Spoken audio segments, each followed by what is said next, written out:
ایک اور نا اللهم صل على محمد وآل محمد وعجل فرجهم. اب میں وسط احترام کے ساتھ عالی جناب مولانا سید ڈونگر عباس علی نقوی صاحب سے گزارش کرتا ہوں کہ وہ آئیں اور اپنی تقریر سے ہم سب کو محفوظ فرمائیں. آپ سب سے گزارش ہے ایک سلوات بلندر آواز میں پیش کریں. اللهم صل على محمد وآل محمد وعجل فرجهم.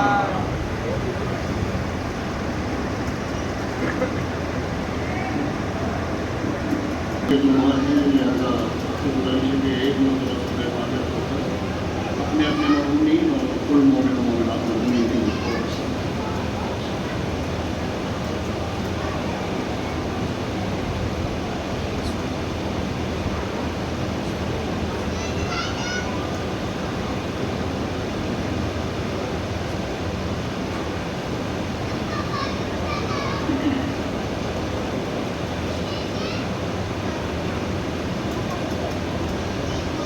فاتحہ.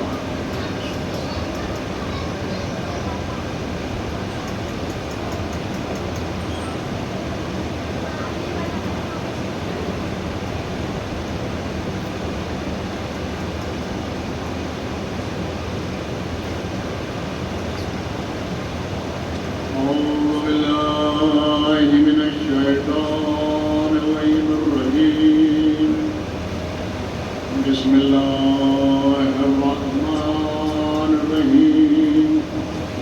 الحمد لله رب العالمين والصلاة والسلام على سيد الأنبياء والمرسلين سيدنا ونبينا وشفيعنا أبي القاسم محمد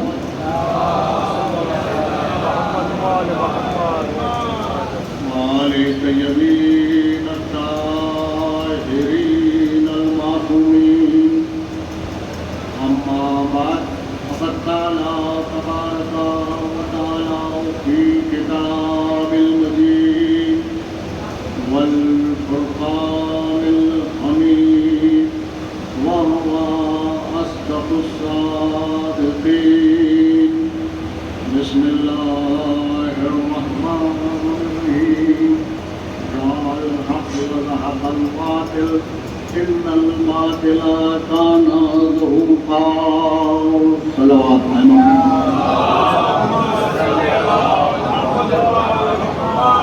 برادران ایمانی سورہ اسراء کی 81 نمبر کی آیت کریمہ کی تلاوت کا شرف میں نے اس مقدس مجلس کے لیے حاصل کیا. ظاہر ہے کہ آپ مسلسل پہلی محرم سے آج تک مجالس سماعت فرما رہے ہیں مسلسل، اور ظاہر ہے کہ یہ ایام مخصوص ہے امام حسین علیہ السلام اور ان کے پہلے ایک مجلس کی قیمت کیا ہے اور ایک مجلس کی طاقت کیا ہے. معصومین علیہ السلام کی روایات کی روشنی میں آپ اپنی گفتگو کو شروع کرنے سے پہلے وقت تو بہت زیادہ ہو گیا لیکن مختصر کروں گا. لیکن ظاہر ہے کہ ہم مسلسل مجلسیں کر رہے ہیں اور مسلسل مجلسیں سن رہے ہیں، اور ایک انجمن کا خمسہ اور اس کے بعد دوسری انجمن کا خمسہ اور ایک مجلس اور اس کے بعد دوسرا بانی مجلس. اور عزیزان گرامی یہ جو مسلسل مجلسیں ہو رہی ہیں اس میں ایک مجلس کی طاقت کیا ہے اگر ہم اس کو سمجھیں معصومین کے ارشادات کی روشنی میں. معصومین کے ارشادات کی روشنی میں مجلس کیا ہے کہ جس مقام پر مجلس امام حسین علیہ السلام برپا ہوتی ہے تو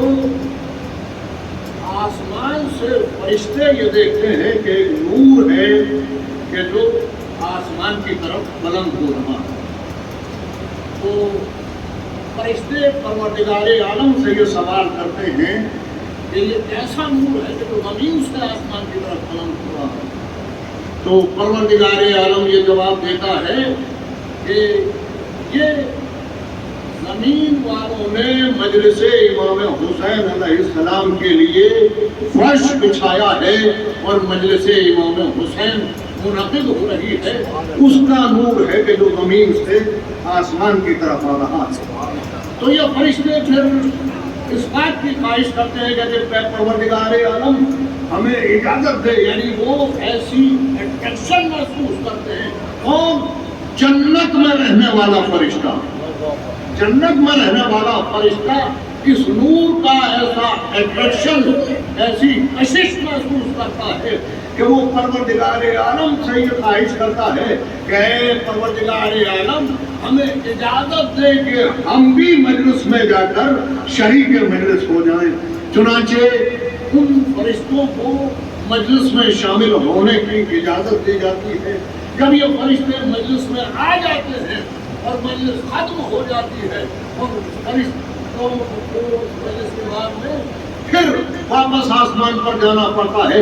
یہ میری طرف سے ایک بھی جملہ نہیں ہے، معصومین کے ارشادات کی روشنی میں بتا رہا ہوں کہ اہمیت مجلس کیا ہے کہ جب یہ فرشتے پھر آسمان پر جاتے ہیں تو جو ساتھی فرشتے ہیں وہ ان سے یہ سوال کرتے ہیں کہ یہ بتاؤ کہ یہ جنت کے کون سے گوشے میں تم پہنچے تھے کہ تمہارے اندر سے ایسی بہترین خوشبو آ رہی ہے کہ اس سے پہلے ہم نے یہ خوشبو کبھی سنی نہیں ہے، کون سے گوشے میں تم پہنچے تھے؟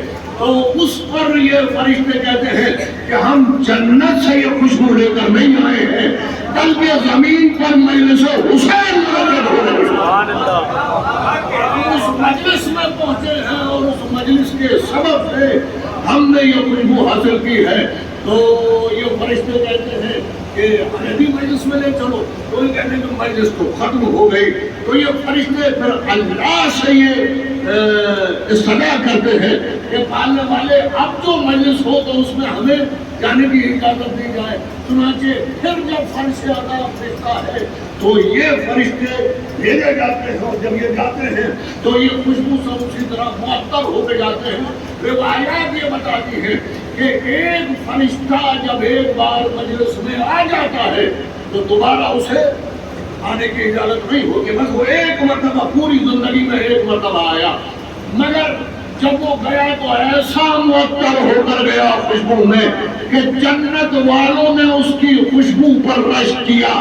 بس عزیزان گرامی، اگر میں اپنی بات کا پیغام آپ تک پہنچا سکوں کہ ایک فرشتہ پوری حیات میں ایک مرتبہ مجلس حسین میں شریک ہوا تو زندگی بھر کے لیے حسینیت سے معطر ہو گیا۔ ہم نے کتنی مجلسیں کی ہیں، ہم سالوں میں کتنی مجلسیں کرتے ہیں، اگر حسینیت کی خوشبو ہمارے اندر نہیں بچی تو ہمیں غور کرنا پڑے گا کہ ہم مجلسوں میں کون سے حسین کا تذکرہ کر رہے ہیں۔ عزیزان گرامی، یہ ہمارے اوپر واجب ہے کہ ہر مجلس سے وہ تبرک لے کر جائیں کہ جو مجلس کا اصل تبرک ہے، یعنی حسینیت کے میسنجر بن کر لوٹے۔ جب ہم اس فرش عزا سے اٹھے تو ہم میں سے ہر ایک حسینیت کا مبلغ بن کے اٹھے۔ ایک صلوات پڑھیں محمد اللہم صلی علی محمد وآل محمد۔ میں نے قرآن کریم کی سورہ اسراء کی 81 نمبر کی تلاوت کا آپ کے سامنے شرف حاصل کیا۔ پروردگار عالم اعلان کر رہا ہے، قل جاء الحق وزهق الباطل ان الباطل کان زہوقا، کہ حق آیا اور باطل گیا۔ انداز دیکھیے، حق آیا اور باطل گیا، اور باطل تو تھا ہی فنا ہونے کے لیے۔ عزیزان گرامی، یہ حق کی طاقت کو سمجھیے، قرآن اعلان کر رہا ہے، اور جو قرآن اعلان کر رہا ہے وہ صبح قیامت تک کے لیے ہے۔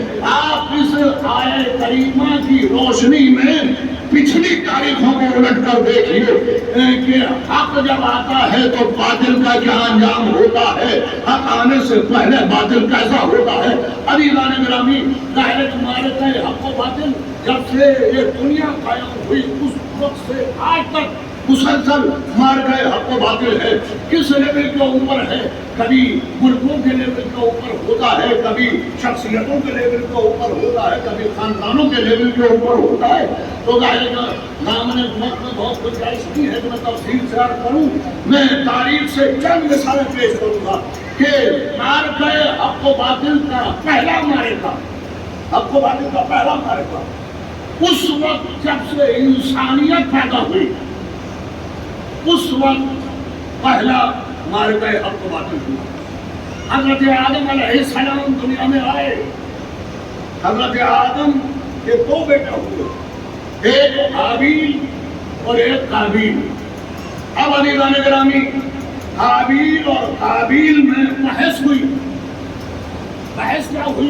اب وہ ظاہر کے تمام واقعات آپ کے پیش نظر ادھر نہیں جانا چاہتا. ایک نظر کا معاملہ تھا، اللہ سے نظر مانگی تھی دونوں نے، اور معاملہ یہ تھا کہ کس کی نظر قبول ہو جائے. اور فرمایا تو سب سے پہلی بات تو یہ ہے کہ قرآن خود اعلان کر رہا ہے کہ نظر بدعت نہیں ہوتی ہے، نظر قرآن کی بدعت ہوتی ہے. پیدا کر رہا ہے. تو دو نبی زادے تھے یہ، اور انہوں نے نظر مانی اللہ کو. اب ظاہر ہے کہ کس کے نتیجہ یہ ہوا کہ قابیل کی قربانی رد ہوئی، حابیل کی نظر جو ہے وہ قبول ہو گئی. نتیجہ یہ ہوا کہ یہاں سے قابیل کے دل کے اندر حابیل سے حسد پیدا ہوا. اب حق و باطل کا معرکہ سنیے. اب ہونا تو یہ چاہیے تھا کہ یہ فیصلہ اللہ کا تھا. اب اللہ کے فیصلے میں ظاہر ہے کہ حابیل کی کوئی غلطی نہ تھی. اللہ کے فیصلے میں حابیل کو اختیار نہ تھا، اللہ نے حابیل کو چنا. تو اب ظاہر ہے کہ حابیل کو چنا تو قابیل کے دل کے اندر حسد پیدا ہوا. معلوم ہوا کہ یہ اصول ہے کہ جب بھی اللہ کسی کو چن لیتا ہے تو مخالفوں کے دل میں حسد کی آگ بنا دیتے ہیں. سلام علیہ محمد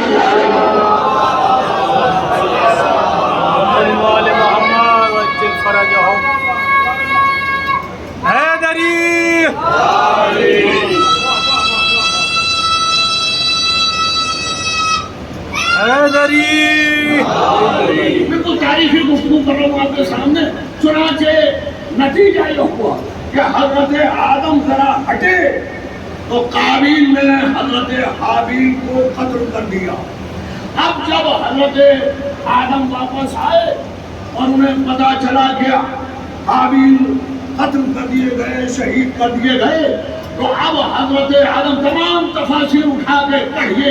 میں یہ نہیں کہتا کہ شیعہ تفسیر پڑھیے، تمام علماء اسلام کسی بھی اسکول آف تھاٹ میں ہو، کسی بھی مکتب فکر میں ہو، ان کی تفاسیر کو اٹھا کے پڑھیے کہ آدم کو جب پتا چلا کہ ان کے بیٹے قابیل نے حابیل کو قتل کر دیا تو عالم اسلام سے میں سوال کرنا چاہتا ہوں کہ آدم کا کردار کیا ہے، آدم نے کیا کیا، آدم کی سیرت کیا ہے.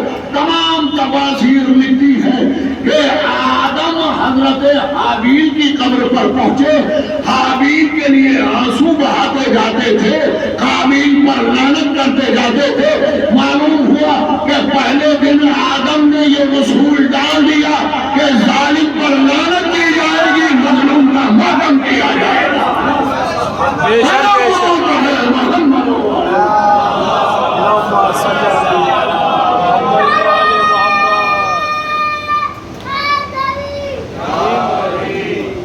اب یہ پہلا معرکہ تھا حق و باطل کا. عزیزان گرامی، اس کے بعد انسانیت اور آگے بڑھی. حضرت نوح کا زمانہ آیا. اب جانے کے بہت دامنے موت میں گنجائش نہیں ہے. آپ سب جانتے ہیں کہ حضرت نوح کی عمر جو ہے وہ بڑی طویل عمر ہے، 2500 سال یا اس سے زیادہ بھی. تفاسیر کے اندر بیان ہوئی ہے کہ لوگ کعبہ تشریف رکھتے ہیں، بڑی طولانی عمر پائی حضرت نوح نے. چنانچہ مثل مشہور ہے تو عمر نوح نہ حاصل ہو، یعنی لمبی عمر پاؤ. یہ دعا بھی جاتی ہے عمر نوح حاصل ہو. حضرت نوح کو بڑی عمر ملی، اور حضرت نوح کو جو عمر ملی تو انہوں نے کوئی گھر نہیں بنایا. بہت توجہ. چنانچہ حضرت نوح نے ایک سوال کیا اللہ سے کہ آخر والے زمانے کہ لوگوں کی عمر کتنی ہوگی؟ تو کہا کہ 100 سال 80 سال 60 سال. خدا کی قسم اگر مجھے اتنی عمر ملتی تو فقط ایک سجدے کے اندر گزار دیتا. پہچانیے، یعنی اتنی طولانی عمر پانے کے بعد حضرت نوح کہتے ہیں کہ اگر اتنی مختصر زندگی مجھے ملتی تو بس ایک سجدے میں پوری زندگی گزار دیتا. تو جو اطمینان کے ساتھ بیٹھے ہوئے ہیں کہ جب بوڑھے ہوں گے تو سجدے کر لیں گے، بوڑھے ہوں گے تو اپنا قرض چکا لیں گے. عزیزان گرامی، موت کبھی انتظار نہیں کرتی، یاد رکھیے گا. اس لیے کہ اللہ، کسی نے معلوم کیا کہ توبہ کا سب سے بہترین وقت کون ہے؟ کسی صوفی نے اس کے عالم کیا سوال کیا کہ موت سے توبہ کا سب سے بہترین وقت کون ہے؟ انہوں نے کہا کہ موت سے ایک دن پہلے. دونوں نے پلٹ کے کہا کہ موت سے ایک دن پہلے. کہاں تو سے ایک دن پہلے. کہا مگر موت کا تو کوئی وقت معین نہیں ہے، ہمیں تو پتا نہیں ہے کہ موت کب آئے گی. تو کہا کہ پھر ہر دن توبہ کیا کر.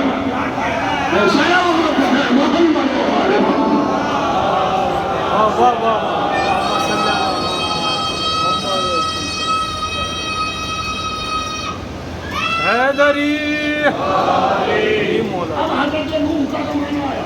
اب حضرت نوح کا زمانہ آیا تو امت نوح نے حضرت نوح کے ساتھ بڑے مطالب کیے. حضرت نوح کا نام عبدالغفار تھا. حضرت نوح کا نام نوح نہیں ہے. نوح حضرت نوح کو اس لیے کہا جاتا ہے کہ نوح کے معنی ہے نوحہ کرنے والی. تو حضرت نوح کا معاملہ یہ تھا کہ حضرت نوح کو امت اس قدر پتھر مارتی تھی کہ حضرت نوح پتھروں کے اندر دفن ہو جاتے تھے اور تمام جسم زخمی ہو جاتا تھا. چنانچہ فرشتے آ کر نکالا کرتے تھے، پتھروں کے ڈھیر تھے اور تمام جو زخم سے جسم لہولہان ہوتا تھا اس کا علاج کیا کرتے تھے. چنانچہ حضرت نوح فرمایا کرتے تھے کہ یا اللہ، یہ اللہ پانے والے نہیں ہیں، سمجھنے والے نہیں ہیں، اس کے اوپر عذاب نازل کرو. چنانچہ پتھروں کے اندر دب جاتے تھے نوح اور اسی لیے کثرت نوحہ سے نوحہ کرتے تھے. یعنی امت کے مظالم کے خلاف حضرت نوح نوحہ کرتے تھے، اس لیے نوح نام ہو گیا، ورنہ نام تو عبدالغفار تھا.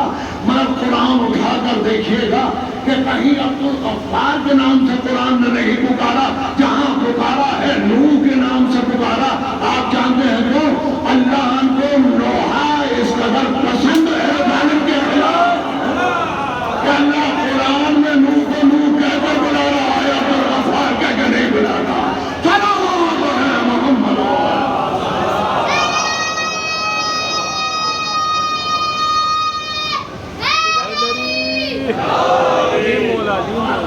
تو حضرت نوح اب حضرت نوح بار بار کہتے ہیں کہ امت کو اوپر عذاب نازل ہو، عذاب بھیجے. اب یہ ماننے والے نہیں ہیں، اب یہ سمجھنے والے نہیں ہیں، اب یہ سدھرنے والے نہیں ہیں.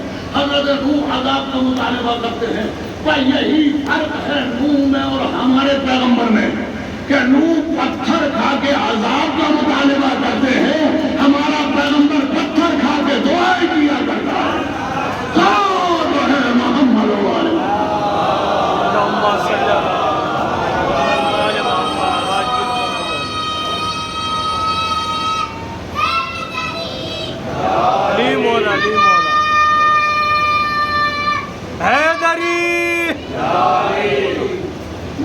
ماشاءاللہ. یہ ظاہر ہے کہ بچوں کی ٹریننگ ہے. یہی بچے جو ہیں وہ اگلی نسل کا فرش ادا بچھانے والے ہیں. ایک بار محمد صلی اللہ محمد محمد. حضرت نوح مطالبہ کرتے ہیں کہ امت کے اوپر عذاب نازل ہو جائے، مگر عذاب نازل نہیں ہوتا. حضرت نوح مسلسل عذاب کا مطالبہ کرتے ہیں، نہیں نازل ہوتا. یہاں تک کہ جب حضرت نوح نے بڑا شکوہ کیا امت کا تو کہا کہ اچھا کشتی بناؤ. اب ظاہر ہے کہ میں تفصیل میں سب نہیں جا سکتا تو کہ میری منزل ذرا آگے ہے، جلدی جلدی آپ کے ختم نہ کروں. اس سے پہلے بھی شاید کبھی سلمان کو بھی ہوگی. آج ذرا نئے رخ سے سن لیجیے کہ حضرت نوح بد دعا کرتے ہیں، بد دعا، مگر اللہ ڈیلے کرنا ہے برابر. جب حضرت نوح نے بڑا اصرار کیا تو کہا گیا اچھا کشتی بناؤ. حضرت نوح نے کشتی بنانا شروع کی. جب کشتی بنانا شروع کی تو حکم ہوا کہ نہیں گھر میں نہیں باہر میدان میں جا کر بناؤ. حضرت نوح کو میدان میں بھیجا گیا. کیوں؟ اس لیے کہ یہ کشتی کوئی عام کشتی نہیں تھی، یہ عذاب الہی سے بچانے والی کشتی تھی. چنانچہ میدان میں جا کر حضرت نوح کشتی بنانے لگے. کشتی بن کر تیار ہو گئی.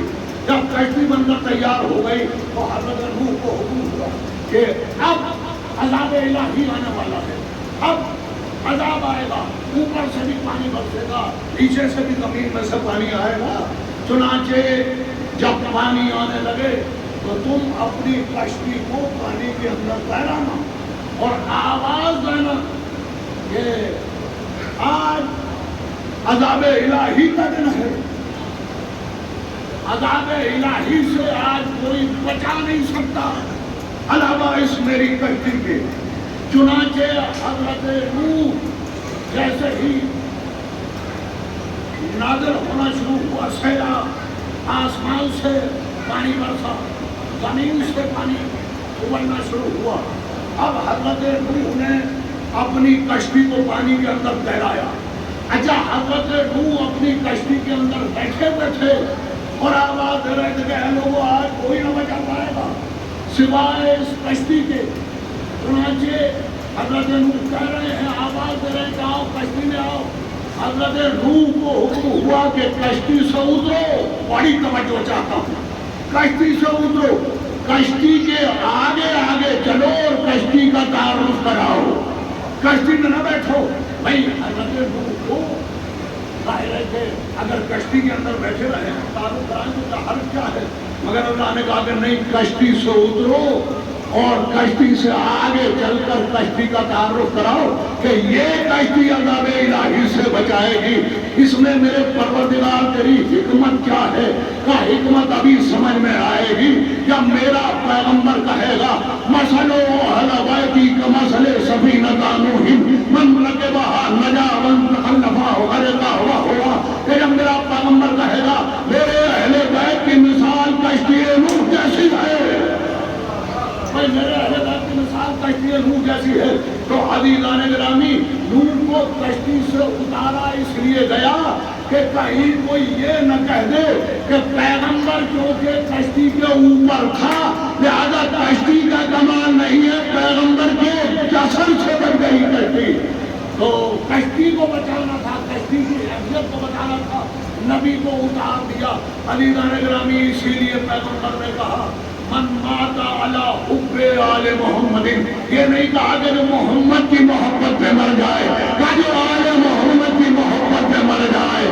مطلب یہ تھا کہ کشتی کو پہچانو، یہ محمد نہیں بلکہ کشتی کا ہے کہ جو آل محمد بچائیں گے عذاب سے. صلوات علی محمد.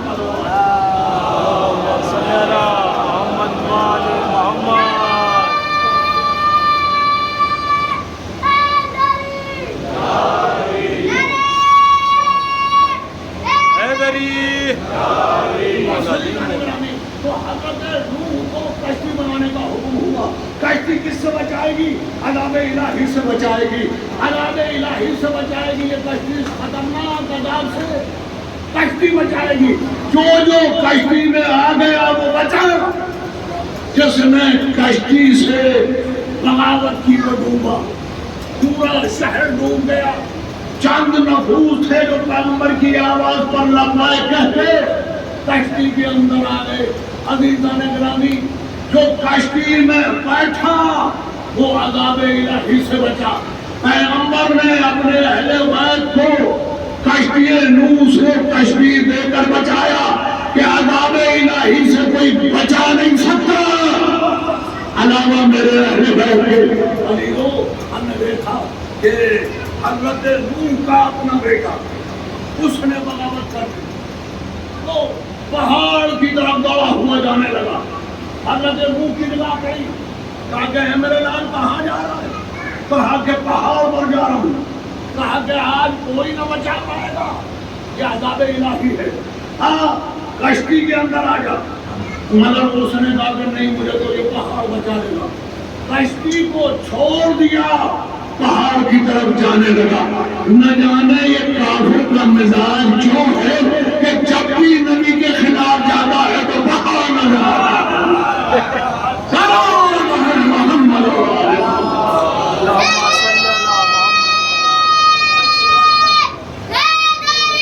یا علی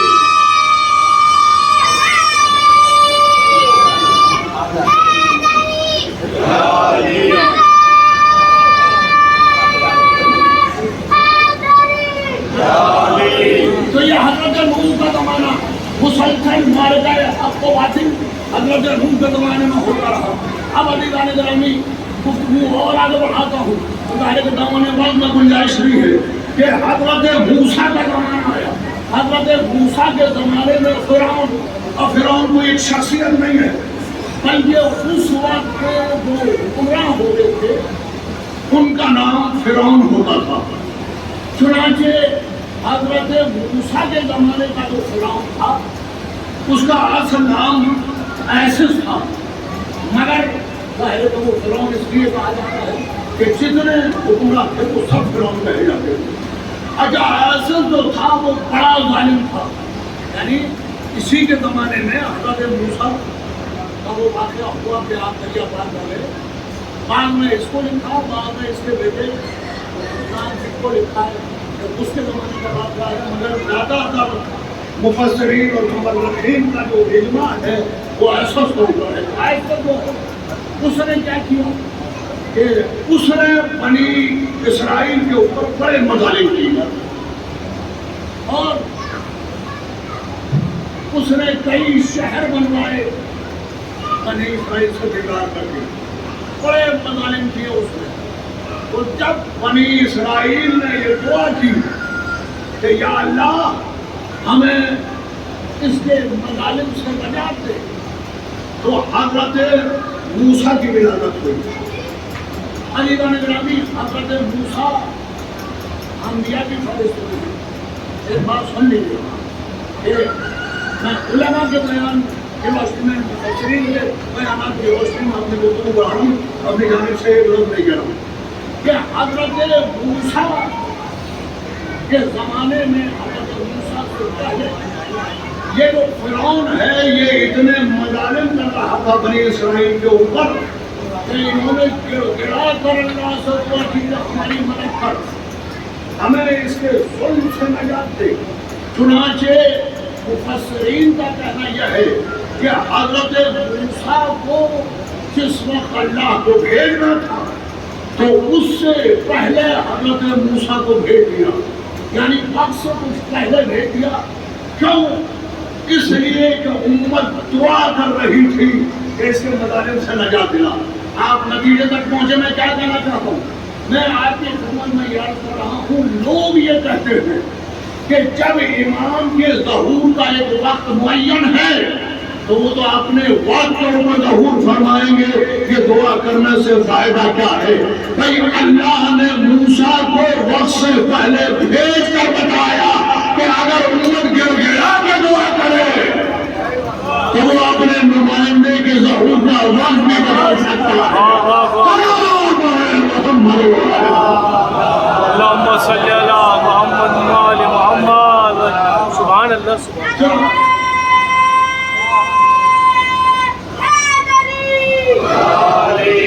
حضرت موسیٰ کی ولادت ہوئی. اب حضرت موسیٰ فرعون نے 70,000 بچوں کو قتل کر دیا حضرت موسیٰ کی تلاش میں. کیوں؟ اس لیے کہ انہوں نے بتا دیا ایک بچہ پیدا ہوا چنانچہ اس نے 70,000 بچوں کو قتل کیا. مگر قرآن کا دائمہ کرو اللہ خیر الماکرین کہ باطل اپنی منصوبے بنا رہا ہے، اللہ اپنا منصوبہ بناتا ہے. اس نے 70,000 بچوں کو قتل کیا کہ موسیٰ پیدا نہ ہو جائے. اللہ نے کہا کہ تو صحیح کہ ہم موسیٰ کو تیرے نہر کے اندر اتروا دیں.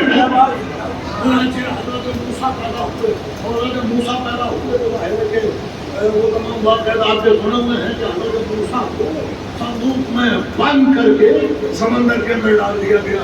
اور سمندر کے اندر ڈال دیا گیا وہ اچھا دیکھیے سمندر کے بہاؤ کے ساتھ ساتھ صندوق کو بہنا چاہیے تھا، مگر جو تفاصیر لگتی ہے وہ کیا کہ الٹا بہنا شروع کیا صندوق نے، بہاؤ کے خلاف، سمندر کے بہاؤ کے خلاف فرعون کے محل کی طرف کو بہنا شروع کیا۔ عزیزان گرامی، کبھی اس بات کے اوپر بھی غور کیجیے کہ یہ دنیا کا سب سے پہلا موٹر بوٹ ہے کہ جو اللہ نے بنایا، کہ جو سمندر کے بہاؤ کے خلاف جا رہا ہے، اس لیے کہ یہ اللہ کا منصوبہ ہے، یہ اللہ کا نمائندہ ہے۔ چنانچہ مجھے بہت زیادہ تفصیل سے نہیں جانا، حضرت موسیٰ اور حضرت فرعون کے معاملات آپ کو معلوم ہے، فرعون کے معاملات سے حضرت موسیٰ اس کے محل کے اندر پڑے، اس کے بعد حضرت موسیٰ نے پیغام دینا شروع کیا، اور حضرت موسیٰ کو پرورش کرنے والی حضرت آسیہ کی محنتوں سے فرعون کے محل کے اندر حضرت موسیٰ صحیح سلامت رہے۔ کئی مرتبہ خطرات آئے، مگر حضرت آسیہ نے اپنی سمجھ سے ان خطرات کو دور کیا حضرت موسیٰ سے۔ حضرت موسیٰ جب جوان ہو گئے، حضرت موسیٰ کو اب حکم ہوا کہ اب آپ اپنا پیغام پہنچائیں۔ حضرت موسیٰ نے پیغام پہنچایا، اور پیغام پہنچانے کے بعد قرآن کے اندر مجھے دعا نظر آتی ہے حضرت موسیٰ کی۔ حضرت موسیٰ فرماتے ہیں کہ اے میرے پروردگار، میرے سینے کو کشادہ کر دے، میری زبان کی گرہیں کھول دے، اور میرے بھائی ہارون کو میرا وزیر بنا دے۔ بھئی عباس نقوی کا خطاب نہیں ہے، یہ قرآن کی آواز ہے۔ حضرت موسیٰ کہہ رہے ہیں پروردگار میرے بھائی ہارون کو میرا وزیر بنا دے۔ بھئی ہارون روکا کس نے ہے ہارون کو وزیر بنانے ہے؟ حضرت موسیٰ کو اختیار ہے بنانے، مگر حضرت موسیٰ نے قرآن کے اندر اس آیت کو اتروایا، اپنی دعا کو رقم کرایا، اے پروردگار میرے بھائی ہارون کو میرا وزیر بنا دے۔ اور ظاہر ہے کہ جس وقت یہ آیت آئی تو اللہ ناراض نہیں ہوا کہ کیا یہ اپنے خاندان پرستی کر رہے ہو کہ اپنے بھائی کو اپنا وزیر بنا رہے ہو؟ ہم تمہارے بھائی کو تمہارا وزیر نہ بنائیں گے اس لیے کہ ایک فیملی کا چناؤ ہو جائے گا، نہیں، بلکہ اللہ نے کہا کہ ہم نے تمہاری دعا کو، تمہاری درخواست کو قبول کیا۔ چنانچہ حضرت موسیٰ کا وزیر حضرت ہارون کو بنایا گیا۔ بھائی عجیب و غریب بات ہے، علامہ نعمانی لکھتے ہیں کہ یہ تو خاندان پرستی ہو جاتی اگر پیغمبر اپنا بھائی کو اپنا جانشین مقرر کر دیتے۔ بھائی اگر موسیٰ اپنے بھائی کو وزیر بنائے تو خاندان پرستی نہ ہو، اللہ باتیں نہیں، اللہ قبول فرمانے، اور اگر محمد اپنے بھائی کو وزیر بنانے کی درخواست کرے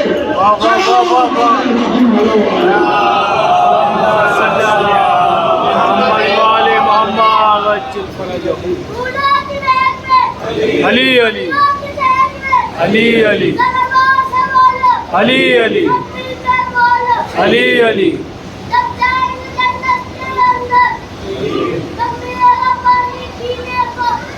علی علی علی حیدری